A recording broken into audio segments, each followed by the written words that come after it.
hadith which the Sahabi Hudayfa was making tasbih and praising. Rasulullah ﷺ was praying in that salah, praising Allah while the Prophet ﷺ was reciting Quran.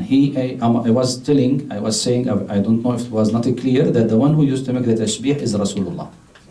For example, Subhana rabbika rabbil izzati amma yasifun. When he recited this ayah, he said Subhanallah. آخر دعواهم أن الحمد لله. He said الحمد لله. وسارعوا إلى مغفرة من ربكم وجنة. He said اللهم ارزقنا الجنة. You see, you understand?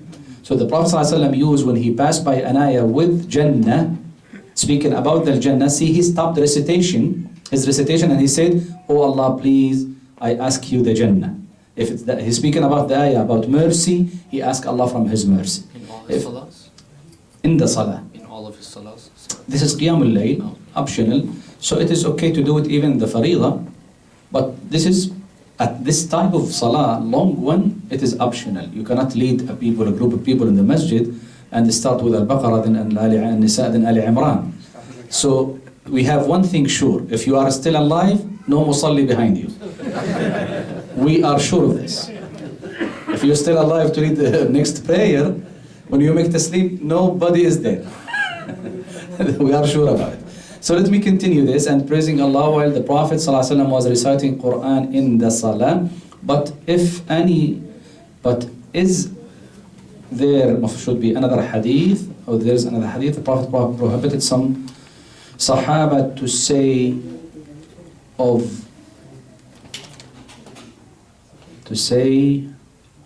don't know what's this word. Alhamdulillah if you sneeze. Okay, so Alhamdulillah when you sneeze, it's not from the Salah, right? This is dunya talk. When somebody sneezes, say Alhamdulillah, say Rahimakallah. So this is not from Salah Adhkar. But from Salah Adhkar is Tasbih, because this is why you say Subhana Rabbiyal Azim, Subhana Rabbiyal A'la. And during the recitation, what the Prophet gave us this lesson that you are hearing, that it's okay during the salah, if you recite something and there is an ayah, you are not speaking with somebody else as this Sahabi did. He was speaking with another person. Yarhamukallah. You see? But you are now in your salah with Allah Azza wa Jal and making tasbih, Alhamdulillah, Subhanallah. Oh Allah, I ask you Jannah. Oh Allah, I ask you to protect me from the hellfire. So this is considered from the salah. And it's not like dunya talk as the companion was talking with somebody else, not with Allah Azza wa Jalla during the salah.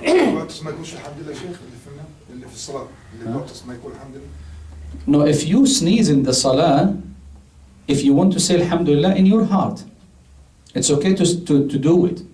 But if you say it loudly, nobody is allowed beside you to say Yarhamukallah. You see? That's what we are talking about.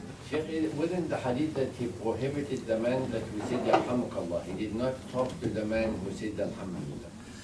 Yeah, but the hadith, as I said, you can say it. Yeah. You can say it, that's what I'm saying. But it's much better to say it in your heart. Why? Because sometimes somebody hear you and he will break his salah by saying Yarhamukallah. Then maybe you say Yahdikumullah yaslih balakum. So in the salah we should not use this. But it's okay to see, even Shaykh ibn Uthaymeen rahimahullah, I was surprised when I read something about the adhan. You know, it's masnoon, sunnah, when you hear the muadhin to repeat behind him, after him, right? If you say Allahu Akbar, you say Allahu Akbar, right? So he said, a questioner asked him, what if I am praying 2 rak'ah, for example, Tahiyyat al-Masjid, and the muadhin starts making his adhan? He said, you can't say Alhamdulillah, repeat after the muadhin, no harm on you. So the questioner said, Ya Shaykh, I'm praying. In the salah? He said, yes, in the salah. He said, because the hadith, it was general. إِذَا سَمِعَ أَحَدُكُمُ الْمُؤَذِّنَ فَلْيَقُلْ, did not specify unless he is in the salah. So he was given the fatwa, even if you are praying optional prayer, still you can repeat after al-mu'adhin, wallahu ta'ala a'la wa a'lam, rahimahullah rahmatan wasi'ah. Any other question? We have a question here. two questions indeed, unless we have more. Number one, we have a three question. Okay, so number one, Assalamu alaikum alaikum salam. Should the supplication in the response to the ayat of the Quran in the Salah in Arabic? Yes. All of the action in the Salah should be in Arabic language.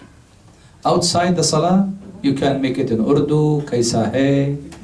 You can make it in Cham, Kwe, Semen, it's up to you. But in the Salah, you have to say it in Arabic. أذكار الصلاة كلها in Arabic. Even for the new Muslim. Can I recite the Fatiha in English? No, you cannot recite the Fatiha in English. But I do not memorize the Fatiha. So say Subhanallah, Alhamdulillah, La ilaha illallah, Allahu Akbar. Repeat that in the long of the Fatiha, as the same long of the Fatiha. Then learn it little by little. This is what the Prophet ﷺ instructed, but not in any other language. Even the dua, Even the dua should be in the Salah in Arabic language. We should memorize some masnoon dua. My advice to you, some masnoon dua from the dua of the Prophet ﷺ. Small dua like ربنا آتنا في الدنيا حسنة وفي الآخرة حسنة وقنا عذاب النار, right? Oh Allah, give us hasana in the dunya, hasana in the hereafter, and protect us from the punishment of the hellfire. You know this dua? What is the hasana in the dunya? Can somebody explain what's the hasana? What the ulama said about the hasana of the dunya?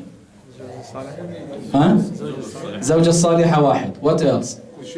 Righteous woman, righteous wife. What?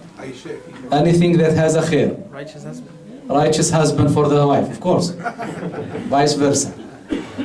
So what else? So hasana means everything. Every good thing like righteous kids, righteous wife or husband.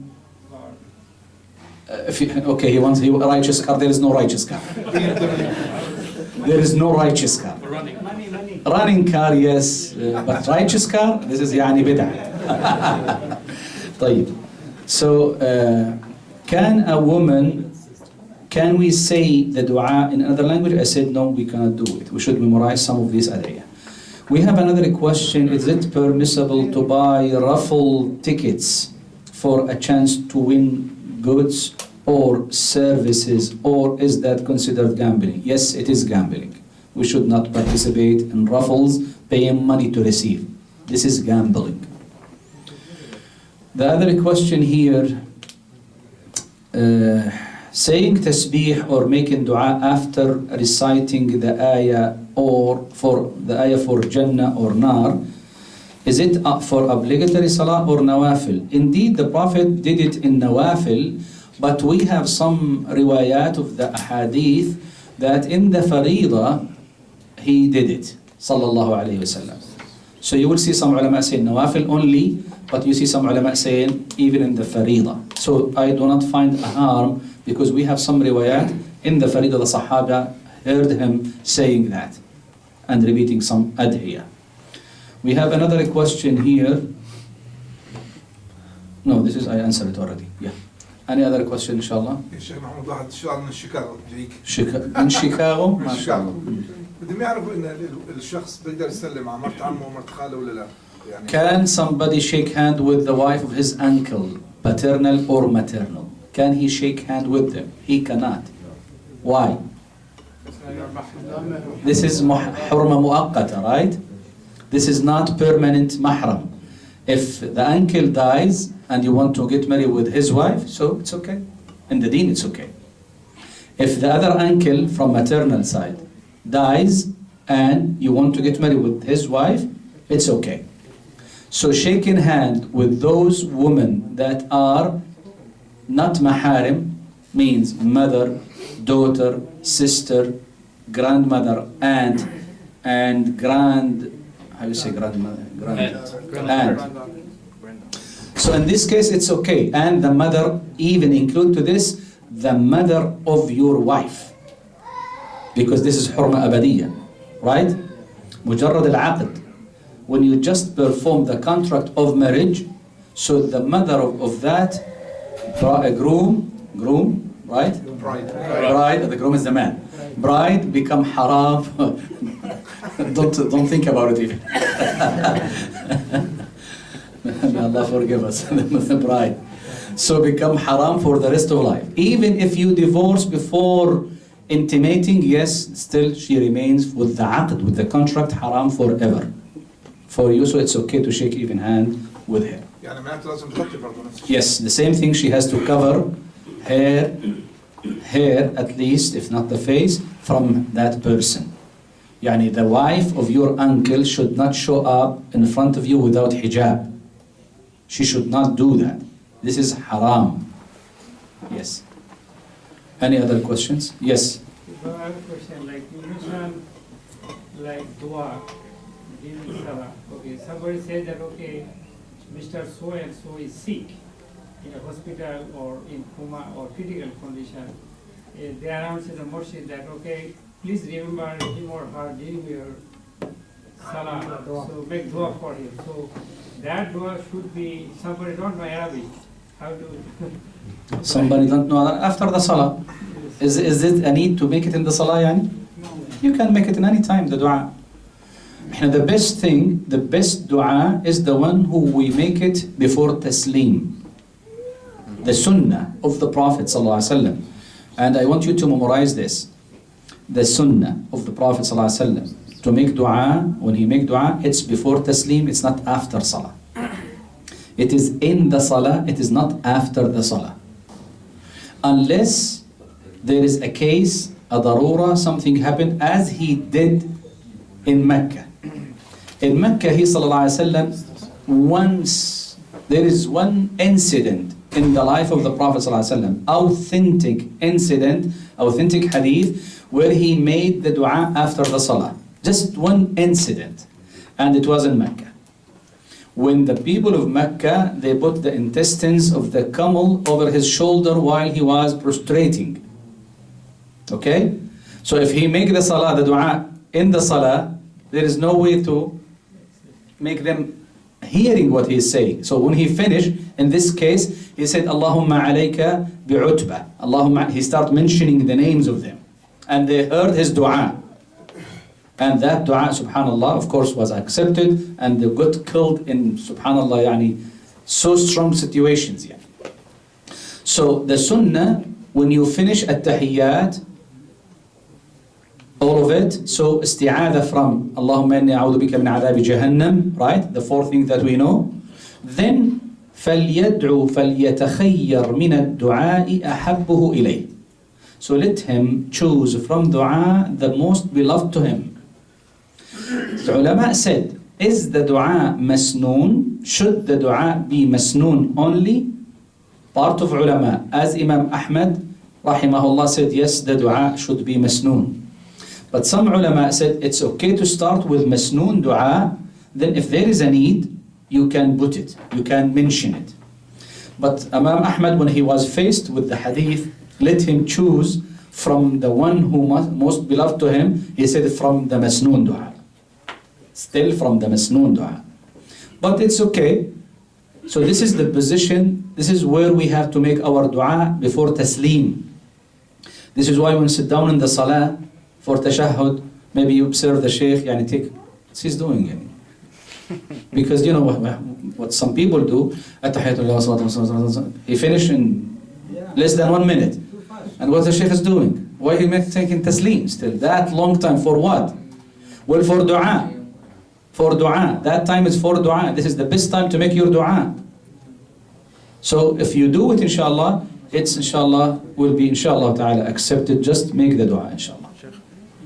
If you're praying a nafila, can you make dua in other languages in your If you sujood? pray nafila? Yeah. No. If we pray nafila, can we make dua in English, for example? Because this is nafila. I said no. Salah is salah. Salah is salah. What make us make difference or differentiate between farida and nafila? We do not have the dalil to differentiate. So al-asl baqa ma kan ala ma kan. Okay, can we reply to salam in the salah? Yes, we can reply to salam in the salah, but not by your tongue, by your hand. And this is the sunnah of the Prophet sallallahu alaihi wasallam. I want to stand up, maybe? yes, inshallah. The sunnah of the Prophet ﷺ, if somebody is praying in the house, in the masjid, and somebody entered and say, Assalamu alaikum. Let us say, I'm standing, I'm reciting, right? So somebody enters, say, Assalamu alaikum. Say, it is sunnah to take this hand. The palm is down like this. Assalamu alaikum. So you just show up with your hand like this, then put it back. Is that clear? Again, the hand is like this. So the sister that's looking, please show the other sisters how to do it. It's like this, then coming back. It's straight. The interior of the palm should be down to the ground, and the exterior part should be. So let us say I'm praying, somebody entered, even there are some brother in the masjid, and he say Assalamu alaikum, and they say Wa alaikum assalam. They are not praying. Still it is masnoon for you to do this. Yarhamukallah. So this is the sunnah. What if I am sitting? What if I'm sitting making tashahhud? If I'm sitting and having my hands over my knees, it's just raising the hand and put it back again. Let us see, this is the knee. Let us see, this is the knee, and I have the hand like this. Somebody enter and say, Assalamu alaikum. Say, Wa alaikum assalam. This is, but don't say Wa alaikum assalam, of course. So this is masnoon. Sheikh, while you're standing, Yes, go ahead. could you show me something I need to see? Could you show me how you go from ruku to sujood, putting your hands first on the floor? before your knees? Inshallah. Now you want me to do it? طيب, the brother is asking me, and no wonder some of the mashayikh, when they used to explain the salah, they jump in the table and they make the salah on the table. But I'm not sure that this table is strong enough to hold me. So he wants me to just show him how to go to sujood using the hand first. Using the hand first. Okay, I will inshallah do it here. So I'm standing, I'm in ruku' position, right? سمع الله لمن حمده ربنا ولك الحمد, the whole adhkar. Then Allahu Akbar. You know, put the hand, the knees, then the front. Is that clear? Thank you. No problem. So this is the way how to do it, is to put the hand, the knees, then the head when you go inshallah ta'ala for يعني sujood position from qiyam after ruku'. Any other question? Yes. We have just 5 minutes inshallah, and we are done after that. هل الدعاء أفضل في السجود أو في بعد الشهر؟ هل الدعاء في السجود أفضل أو في after تشهد is أفضل؟ دعاء in the sujood, we have an authentic hadith, and where the Prophet ﷺ asking us to make dua in the sujood, فإنه قامن أن يستجاب لكم. Because if you make your dua in sujood, most likely, because we are humbling the self, putting the front, which is the honor of the people, on the ground. So this is a position where we are more near to Allah Azza wa Jal, and where the dua will be more accepted, inshallah ta'ala. That's what the Prophet ﷺ said. But also we have the other riwayah, after tashahhud, فَلْيَتَخَيَّرْ مِنَ الدُّعَاءِ أَحَبُّهُ إِلَيْهِ. So these are two positions where we have to make the dua. Which is best? I cannot give you a clear definition which is best. Do it here and do it there. But the majority of your dua will be after tashahhud. Because unless you are praying alone. Unless you are praying alone. But as an imam, you cannot keep holding people in sujood position. You cannot keep holding them. So as yani moderated way, but when you sit down for the tashahhud, it's open for you. If you are praying alone and you want to put your head sujood for 30 minutes, mashallah, no harm on you when you pray alone. Any other question? وإياكم inshallah. Okay, inshallah ta'ala, hopefully next Friday we will see all of you inshallah ta'ala in the mini conference inshallah. Friday? Now it's 7:30. We will start 7:30 inshallah. We will keep it because there is another hour extra that the brothers they are already, I think they talk about already. So in this case, because I don't like this habit, and I'm sincere and honest with all of you.